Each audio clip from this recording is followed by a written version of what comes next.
A former yoga instructor and a hairdresser are facing a range of criminal charges for allegedly defrauding a local doctor. The Justice Department indictment includes allegations of false promises, drugging, and secret cameras. Newswave's 32 reporter Carolyn Kimball is here with the details. Carolyn? Thanks, Joe.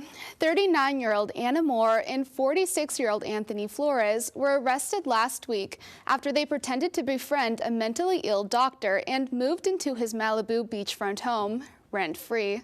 The victim's family filed a lawsuit alleging that Moore and Flores, seen here, conned almost $3 million from Dr. Mark Sawich and tried to steal an additional $20 million after his death in May of 2018. The victim's mother and sister were alleging that Mr. Flores and Ms. Moore were basically stealing money from the victim. Prosecutors say the pair pretended to be caregivers to Dr. Sawich while drugging him with LSD and marijuana and gaining access to bank accounts and a $60 million investment portfolio. It allegedly all started after the three met at a Venice ice cream shop. They met him in, about mid-2017. In a few months later, September 2017, the victim was suffering a severe mental breakdown that resulted in him getting arrested and detained. After that arrest, Flores convinced the ailing doctor to sign over powers of attorney, giving Flores control over his finances until he was out of jail.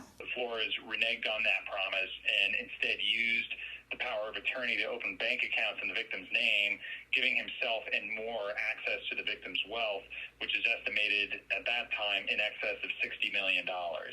The indictment says days before Dr. Sawich died, Flores changed the contact information on his bank accounts and initiated two $1 million transfers to his and Moore's personal bank accounts. Dr. Sawich evicted Flores and Moore, but they rented a hotel room using his money and monitored him on his home security system. After the victim died at age 57, Moore and Flores returned to the house and tried to withdraw an additional $20 million from his estate. If convicted on all 12 counts, Moore and Flores face a maximum of 52 years in prison on charges of identity theft and money laundering. Both defendants are expected to appear in the Los Angeles federal court in the coming weeks. Wow, this is one crazy story. I know. Be careful when letting strangers into your beachfront homes. Moral of the story. Yeah, they might steal $60 million.